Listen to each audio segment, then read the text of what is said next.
So thank you so much for joining me today. If you could just start off by telling me a little bit about what your company is and what you guys do, that would be great. Yeah, well, okay, so my name's Neil Pollitt and I am the Assistant Director of Business Transformation at First Choice Homes Oldham, and I've been with the business for just under 4 years. So First Choice Homes is in, obviously, the public sector. We were part of Oldham Council about, I think maybe 6-7 years ago at some point, when they came out of the council and then set up as a housing association. So First Choice Homes is a housing association primarily. We have about 11,300 properties. So all based in Oldham. So very much an Oldham anchor institution is how they describe it. And the main business is literally providing safe, secure and affordable homes to tenants. And so that is social housing in a nutshell. The main aim is to collect the income from tenants and then use that income in order to reinvest in the properties. So it's a not-for-profit organisation. We don't make money and give it to shareholders. The money goes back into providing housing. Now, as well as that, there are a couple of other areas in the business. It's not just that, that's the core business. We also develop new housing. So there's a development plan to build, I think, about 800 new homes in Oldham over the course of the next 3 to 5 years. And that program's been going on for a couple of years now, and we've built a good few hundred homes.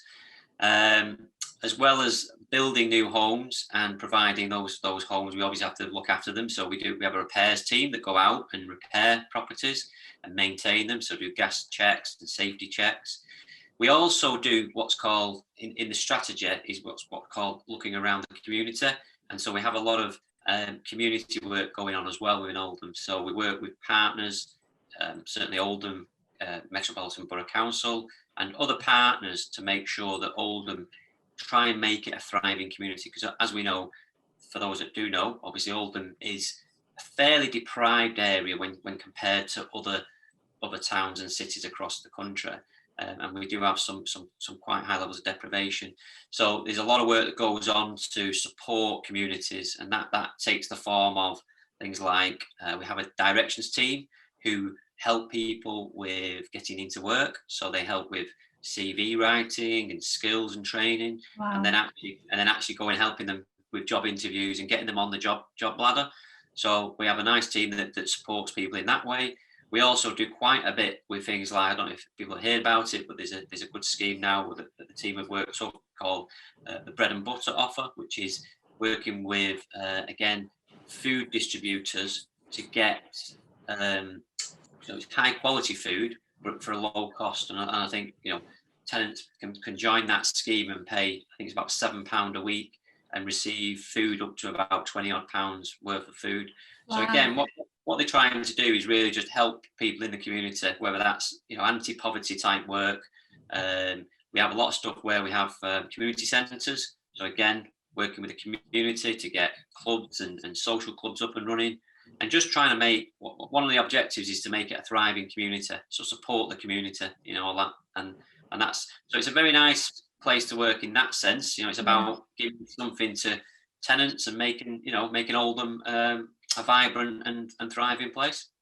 Oh, amazing. And I love the fact that you guys are based in the heart of Oldham. I feel like with some big companies that do as much work as you guys do, it's very easy for them to be based out in Manchester or in the city centre, but you guys aren't. You guys are based right in the heart of Oldham. I'm sure our students have walked past your buildings every single day, most of them. And I love the fact that, you're for the community, you're working within the community, and you're right there, you're right on that community's doorstep. That's amazing.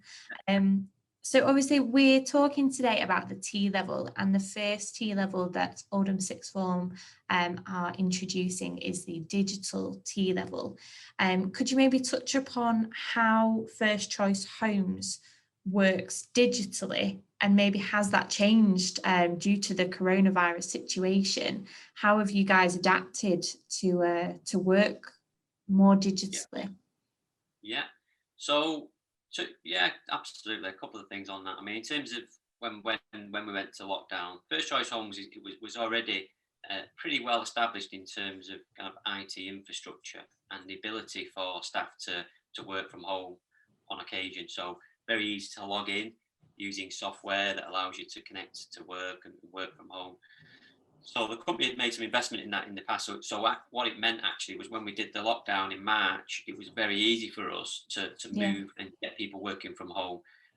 By the way, the office environment is really nice as well. So obviously we'll come on to that. But in terms of the centre of Oldham, first place, the actual office, again, was purpose built a few years back. So it's a very nice environment. But absolutely everyone is now where they can work from home, are working from home. So that was quite a seamless thing in terms of people giving people equipment. I think the biggest issue we've seen is not the technology, has been kind of the home space, the environment. So people, we've done some we've done some staff surveys to find out how people are coping, and it's really good that way that First Choice Homes looks after its staff and really cares about how people are feeling. So technology-wise, it's been easier to connect and work. But I think for some people, if they've got children in the household and they've not got an office space, it can be difficult. And obviously they've got to be able to connect to the internet. So that's something that we've been looking at. And obviously, I think most companies are the same. I think people are finding that you are missing some of that office interaction, certainly when it comes to project work, and certainly, working in technical teams, you do want to get together and drive solutions. So that's been a bit of a challenge, but technically wise, it's been okay. In terms of the other question around how do we use digital and what I think is happening across the sectors now and across the world really is, I think the forced change has meant that people have become much more comfortable with things like video conferencing and technology. And also, I think some of the business models have changed, that people are probably having to go quicker with maybe some of the digital transformation that they were planning to do. Everyone has it in their plans and everyone wants to become more digital because obviously that's the way the world is moving. But I think, companies are probably looking to maybe accelerate some of those plans. And we're no different in the sense that, of our strategic plan and our IT strategy, we've got sort of two elements to kind of digital transformation. One is very much customer led. So that's about putting services and technology into customers' hands, but obviously only when it makes it better for customers and makes it easier for them to do business. So we're not forcing customers, a bit like, I think back in the day, the banks closed all the branches and felt that it was, they were, disappearing out of town centres and the banks were getting bad press for that. But I think most people will probably say now that actually when you look at the apps and the way you've got face recognition and the ability to transfer money to different people, they've actually made it quite an easy and nice experience to bank online. It's easy. Whereas if you go back 10, 20 years on banking, you had to have like a card reader and type things in, and it was clunky and people didn't like it. They'd rather go to the branch. So we're exactly the same. We're trying to get customers to be able to sort of log a repair, to check the rent, to pay the rent, to do things that they would do with housing, but we've got to sort of make sure that it's not difficult for them and there's no barriers. So we've got lots of work and lots of projects doing that type of work where we're trying to get customers to be able to say, transact digitally. But also the other big side of it is colleagues. We obviously want staff to be able to work in a very seamless and digital way. So again, examples of where we do that is if we've got neighbourhood officers, so if we've got people that work out in people's houses or they go visiting tenants, then we need to make it easy for them to be able to record that information in the systems. So, whereas in the past it would have been very paper-based and they would have been writing things down and then typing it in when they got back to the office, we're trying to make it seamless so that when they're out in the field, if they do visit somebody, they can actually do it in their environment and it'll get pushed straight into the system. So they're not having to retype it twice, 3 times. So there's two nice angles for digital transformation: customers, colleagues, but ultimately it's about you only using technology where it makes things better. Either improves the customer experience or it saves us time and effort and cost, and it's less bureaucratic, which means if we're more efficient, we can spend more time with customers that need our help. That's the aim. Yeah, definitely. It's about looking for areas of innovation and applying that to you guys and your sector. And like you say, both the clients that you have and your colleagues as well. Could you tell me why you felt becoming a business partner for the T-levels was so important? Yeah, I think there's 2 or 3 things really. I mean, firstly, it's in the centre of Oldham, and obviously we are, as we said, an anchor institution in Oldham. You know, we have targets, strategic targets to make sure that we spend a significant proportion. I think it's about 55% of what we spend in Wow. Oldham.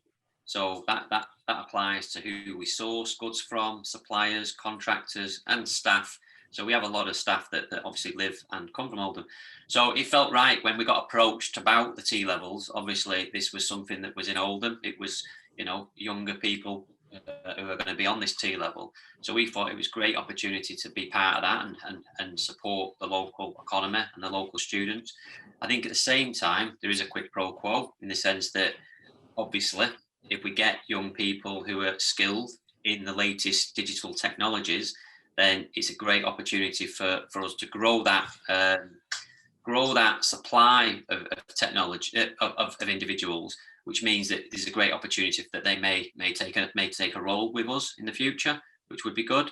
And so, yeah, I think it was definitely that, and I think also, as I said before, the fact that technology is growing, you know, moves so quickly, and the techniques and the advancements, that I think it's great that we've actually got a T-level in Oldham, focusing on an industry that is only going to grow. You know, the world is clearly very, very digital. You know, you look at the electric cars, every sector, every area of life. You know, technology is making sort of big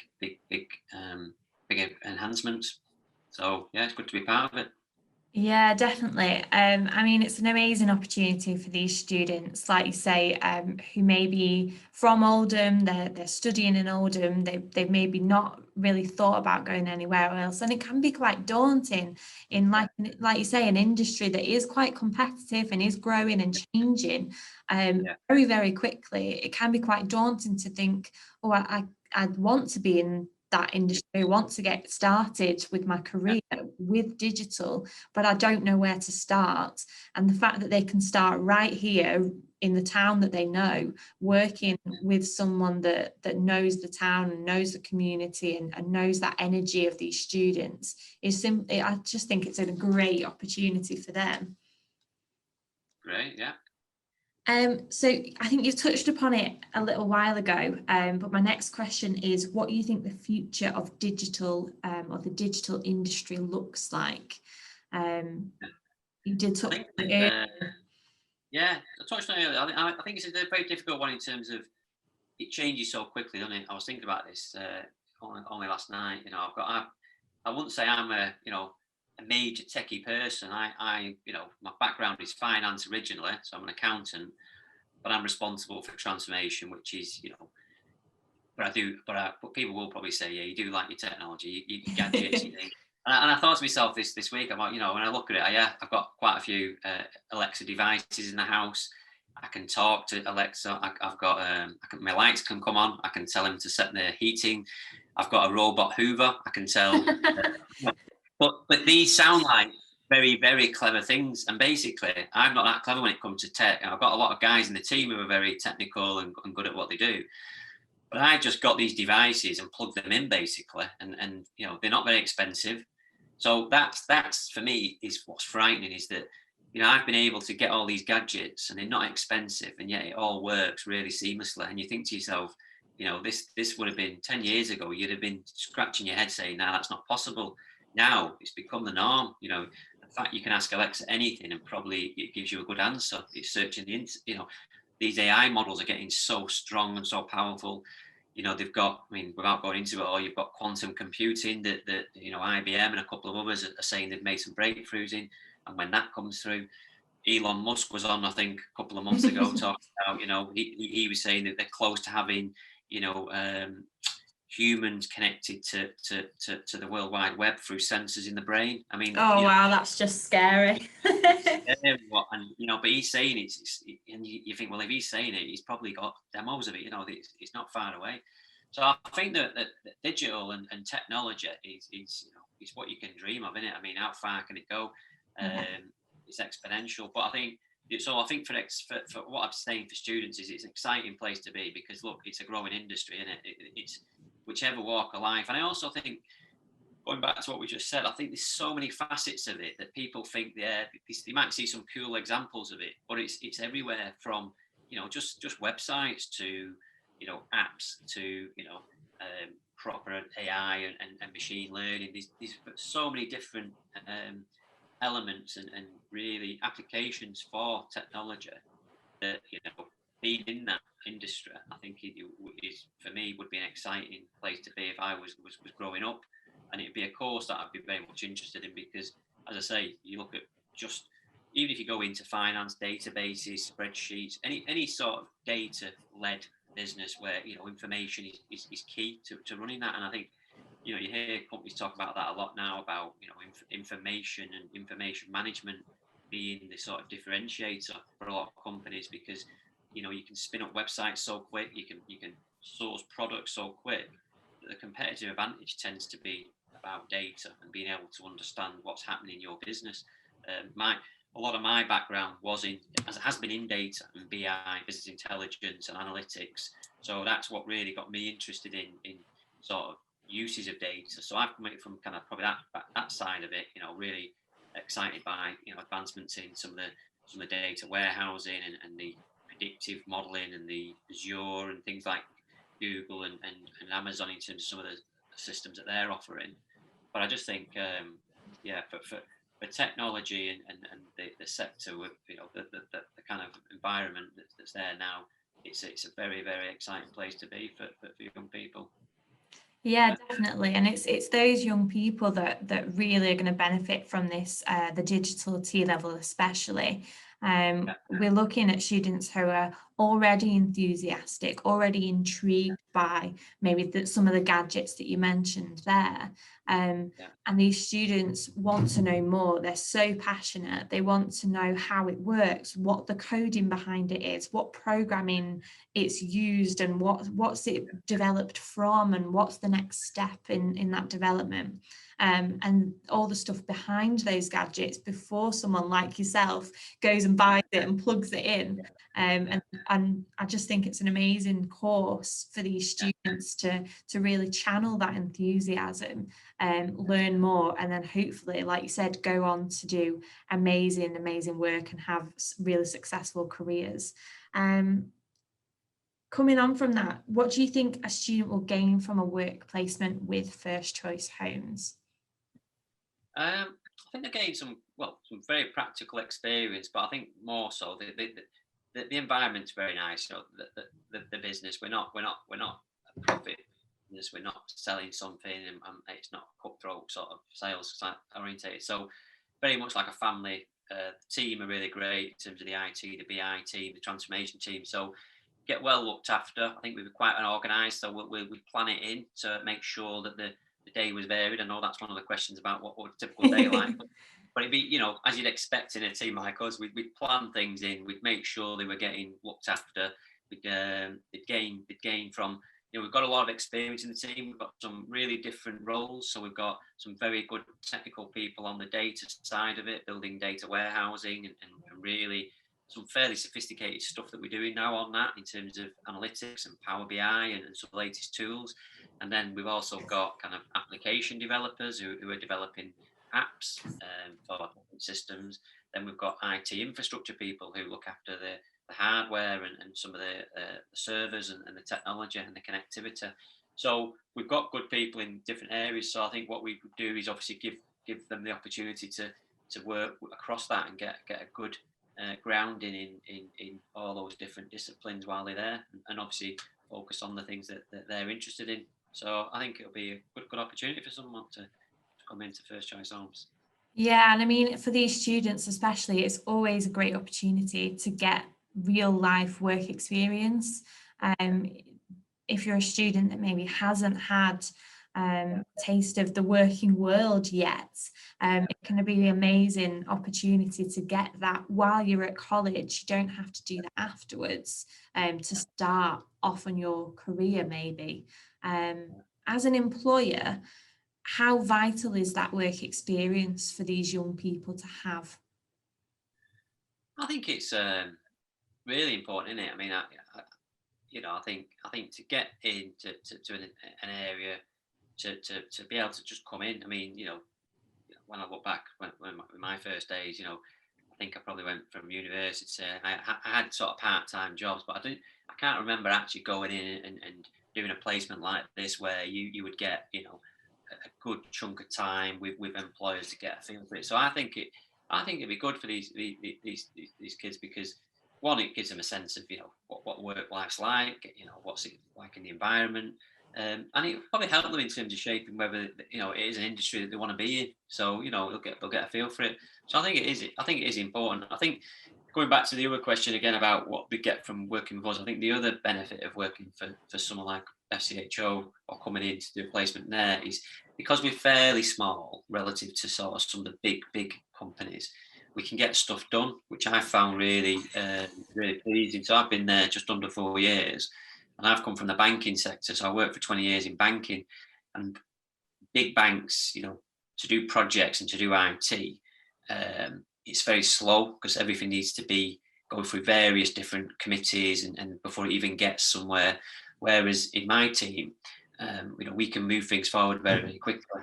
So I think the other thing they would get is we'd identify something that they could start and see through and actually see a full development life cycle, or a piece of work, whether that's an app or something around the website or some sort of digital development. But I think being able to see that from start to finish and actually have something that they can then be proud of, I think we can actually see that as well. So I think they gain a lot from the placement.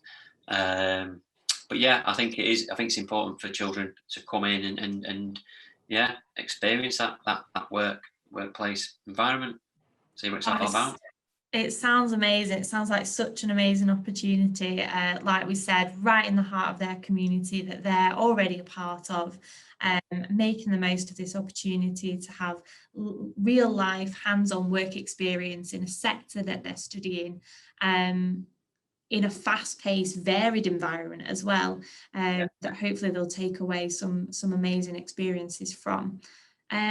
That's all my questions, Neil. Thank you so much.